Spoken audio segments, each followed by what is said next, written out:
30 अक्टूबर 1984 ओडिशा के भुवनेश्वर में देश की प्रधानमंत्री इंदिरा गांधी की एक सभा होने वाली थी। मनोरंजन दास, जो भुवनेश्वर कांग्रेस के एक बड़े नेता थे, उन्होंने एक इंटरव्यू में कहा कि सभा 5 बजे शाम में होने वाली थी, पर 3 बजे तक ही पूरा ग्राउंड भर चुका था। सारे लोग इंदिरा गांधी जी को सुनने के लिए आए थे। निरंजन पटनायक, जो उस समय ओडिशा गवर्नमेंट के मिनिस्टर थे, वो उस दिन को याद करते हुए बोलते हैं कि इंदिरा गांधी उस दिन 2 सभा कर चुकी थी और उनकी आखिरी सभा भुवनेश्वर से 80 किलोमीटर दूर थी। फिर भी वो शाम में अपने दिन की आखिरी सभा करने भुवनेश्वर पहुंची।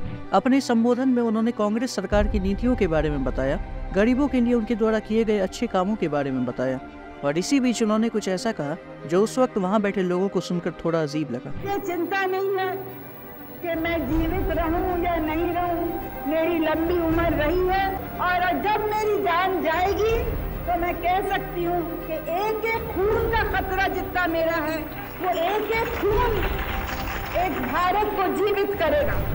इंदिरा गांधी अपने मौत के बारे में बात कर रही थी। निरंजन पटनायक को लगा कि हो सकता है दिन भर की थकान और जनता का प्यार देखकर वो थोड़ा इमोशनल हो गई होंगी, और शायद ही किसी भी इंसान को ये लगा होगा कि ये उनकी आखिरी स्पीच है, क्योंकि अगले ही दिन 31 अक्टूबर 1984 को दिल्ली में उनकी हत्या कर दी जाती है।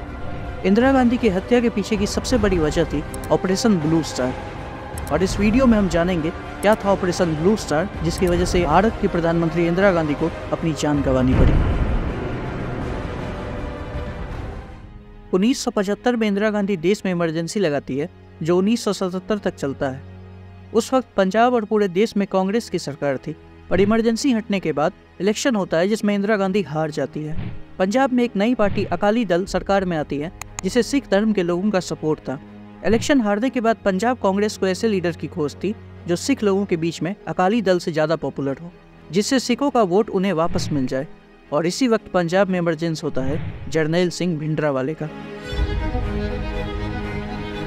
भिंडरावाले एक धार्मिक संत थे जो दमदानी टकसाल से पढ़े हुए थे। दमदानी टकसाल में सिख धर्म की शिक्षा दी जाती है, जैसे हिंदू धर्म में गुरुकुल या इस्लाम में मदरसों में होता है। 1977 में भिंडरावाले दमदानी टकसाल के हेड बन जाते हैं। धीरे धीरे वो सिख लोगों के बीच में पॉपुलर होने लगते हैं, क्योंकि उन्होंने खुलकर निरंकारी सिखों का विरोध किया था। निरंकारी सिख और बाकी सिखों में ये फर्क है कि निरंकारी ऐसा मानते हैं कि गुरु गोविंद सिंह, जो सिख धर्म के 10वें गुरु थे, उनके बाद आज भी कोई जीवित इंसान गुरु बन सकता है। पर बाकी सिख मानते हैं कि गुरु गोविंद सिंह आखिरी गुरु थे, और उनके बाद गुरु ग्रंथ साहिब ही अनंत काल तक सिख धर्म में गुरु की भूमिका निभाएंगे। भिंडरावाले ने अपने लोगों को निरंकारियों के खिलाफ भड़काया, और 1978 में निरंकारियों से झड़प होती है, जिसमें 13 लोगों को अपनी जान गंवानी पड़ती है। इस इंसिडेंट के बाद पंजाब में भिंडरावाले को बहुत पॉपुलैरिटी मिली। ऐसे सिचुएशन में कांग्रेस ने भिंडरावाले को सपोर्ट करना शुरू किया, उन्हें पैसों से मदद की। भिंडरावाले हमेशा अपने साथ काफ़ी अनुयायी को लेकर चलते थे, और हमेशा उन सब के पास हथियार होता ही था। 1980 में देश में और पंजाब में फिर से इलेक्शन होता है, और कांग्रेस दोनों जगह जीत जाती है, और अब भिंडरावाले कांग्रेस की कंट्रोल से भी बाहर निकलने लगे थे। 1980 में भिंडरावाले और उनके समर्थकों पर गुरबचन सिंह, जो एक निरंकारी सिख थे, उनकी हत्या का आरोप लगा। 1981 में पंजाब केसरी अखबार के एडिटर लाला जगत नारायण को मार दिया गया, क्योंकि वो अपने अखबार में भिंडरावाले को क्रिटिसाइज करते थे। भिंडरावाले अपनी स्पीच में धार्मिक कट्टरता को बढ़ावा दे रहा था और लोगों को हथियार उठाने की अपील करने लगा। 1981 में जब सरकार पर प्रेशर पड़ता है, तब उन्होंने भिंडरावाले को गिरफ्तार किया, लेकिन कुछ दिन में ही उसे छोड़ दिया गया, क्योंकि भिंडरावाले के समर्थक काफ़ी वायलेंस करने लगे थे। इस एक इंसिडेंट के बाद भिंडरावाले को पूरे देश में बहुत लोगों ने जाना, और यहाँ से कांग्रेस और भिंडरावाले एक दूसरे के खिलाफ हो गए थे। भिंडरावाले ने कांग्रेस के सामने एक डिमांड रखी थी, वो थी आनंदपुर रिजोल्यूशन। आनंदपुर रिजोल्यूशन में कहा गया था कि पंजाब स्टेट के पास ज़्यादा पावर होगी, ना कि सेंट्रल गवर्नमेंट के पास, जिससे सिख लोग अपने हिसाब से अपने स्टेट में रहेंगे।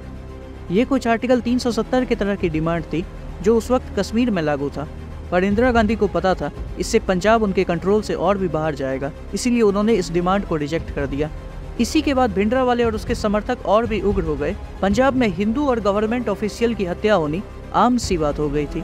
1983 में पंजाब के डीआईजी एएस अटवाल को गोल्डन टेम्पल की सीढ़ियों पर मार दिया गया, और उनकी बॉडी उठाने 2 घंटे तक कोई पुलिस वाला नहीं आया। इतना खौफ था उस वक्त पुलिस के मन में भिंडरावाले का। भिंडरावाले ने अकाल तख्त पर कब्जा जमा लिया था और अपने समर्थकों के साथ वहीं पर रहने लगा। Akal Takht golden temple complex के अंदर ही है, दरबार साहिब के जस्ट आगे। अकाल तख्त पर जो भी बैठते हैं वो सिख धर्म के रिलीजियस लीडर माने जाते हैं, और ये भिंडरावाले के लिए सुरक्षित जगह भी थी, क्योंकि उसे लगा था कि सरकार कभी भी गोल्डन टेम्पल के अंदर आकर उसे नहीं पकड़ेगी। इंदिरा गांधी ने समय की नजाकत को समझते हुए एक पीस प्रपोजल भेजा, जिसमें आनंदपुर रिजोल्यूशन की कुछ डिमांड्स मानने को वो राजी भी हो गई थी, पर भिंडरावाले ने इसे नकार दिया। और ऐसे समय में इंदिरा गांधी डिसीजन लेती है भिंडरावाले पर हमला करने की।